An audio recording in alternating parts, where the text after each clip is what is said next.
Hey guys, it's time for another Star Wars Black Series review, and today we're looking at the Walgreens exclusive General Veers. This is one that I have been looking forward to for quite a while.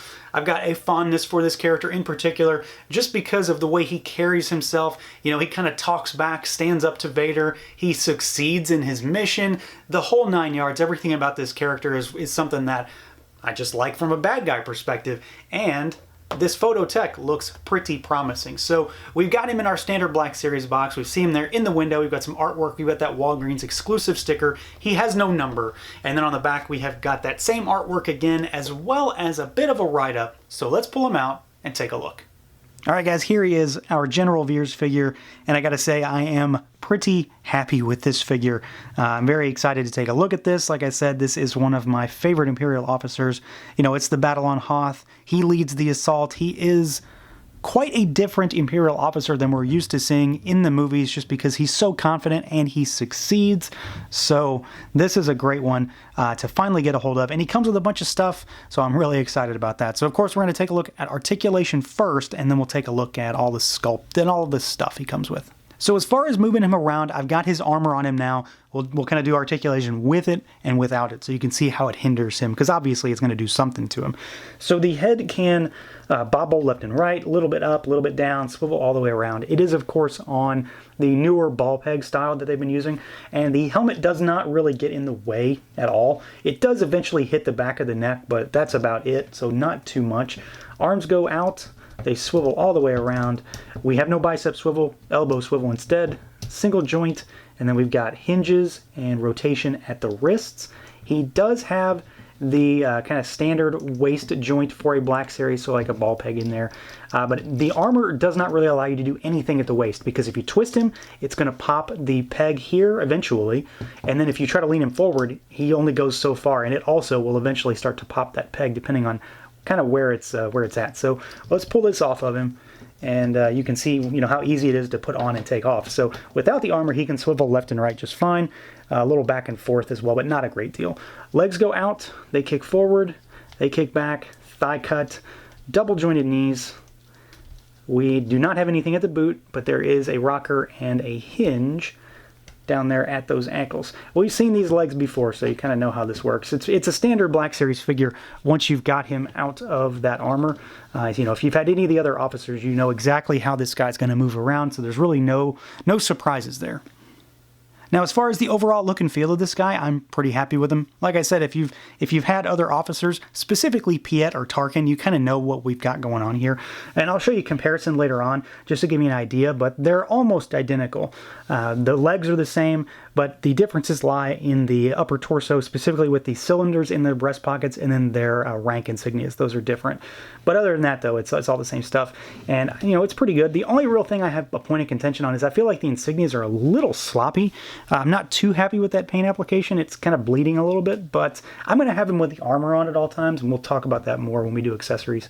So I don't think I'm too concerned about that, but, you know, be aware. That might be an issue. We do have an open but gripping hand for his left hand, and we have a trigger finger hand for his right, because he does, of course, come with a gun. Not sure I'm ever going to use that either, but of course they have supplied the hand. But the big thing is definitely the head sculpt, and you already knew that. Of course, we've got to get in close to really get some detail on this, and I gotta say, outside of the Tarkin figure, this is definitely my favorite of the officers so far. This is easily one of the better head sculpts we've had lately, and I think the Tarkin one is just so close that, you know, it's kind of hard to edge it out, because, come on, it's Tarkin. But Veers looks so good. This definitely looks very much like Julian Glover, so it makes me wonder how long before we start seeing people that are going to make customs out of this head sculpt for you know, like Walter Donovan from Last Crusade, or Grand Maester Pycelle from Game of Thrones, because if you didn't know, he's all of those characters as well. But I think this head sculpt is pretty well on point. I think it looks quite like a few of these figures. It looks more like him at certain angles, specifically from the side, kind of at an angle like that, or like this. But even dead on, I'm really happy with it. I think the paint application, the printing technique is well done here. I think where we lose it a little bit is in the head, in the hair. It's just kind of flat. I wish it was a little more shaded, maybe a little more textured. He does, however, come with a hat, so you can put that on him. He also has that helmet that we've seen as well. So you've got this kind of hat, which you're probably going to have on him at all times, so the hair may or may not be an issue for you.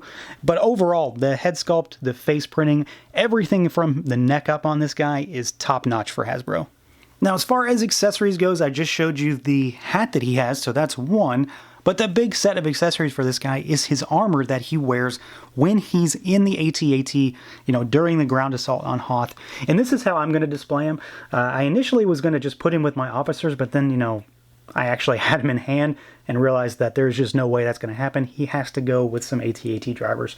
So we've got him here in this, and you basically just, you know, pop it down over his head, and then there is a clasp right here at the holster that will allow it to actually clip around as a belt.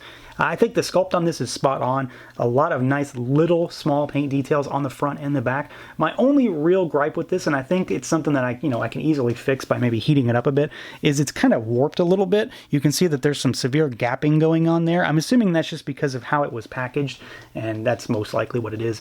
We do have his helmet here, and I'm sure, assuming I haven't just missed them already, that we're going to see some Mud Trooper customs coming soon because of this.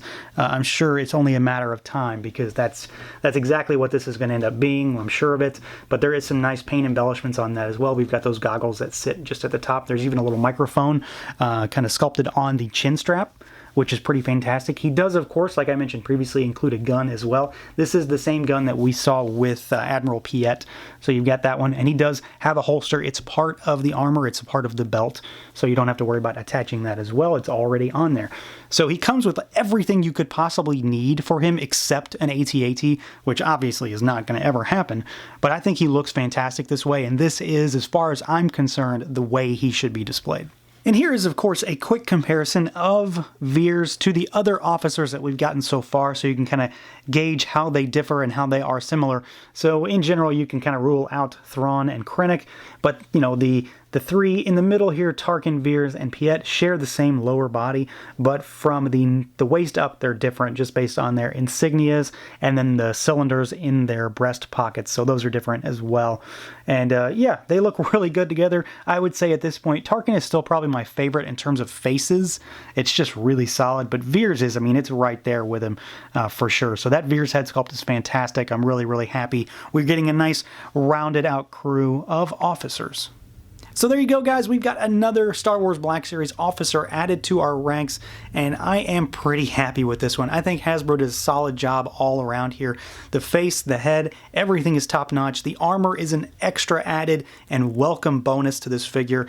Kind of steps things up a bit because the last officer we got, Admiral Piet, really has nothing by comparison, so this guy is definitely a beefier release. I'm obviously biased because I like the character from the outset, but even beyond that, it's a solid figure, and it's one that pretty much everybody should be adding to their Imperial Black Series collection. So that's going to do it for this look at the Star Wars Black Series Walgreens exclusive General Veers figure from Hasbro. Let me know what you guys think. Feel free to like, comment, subscribe, and share, and until next time.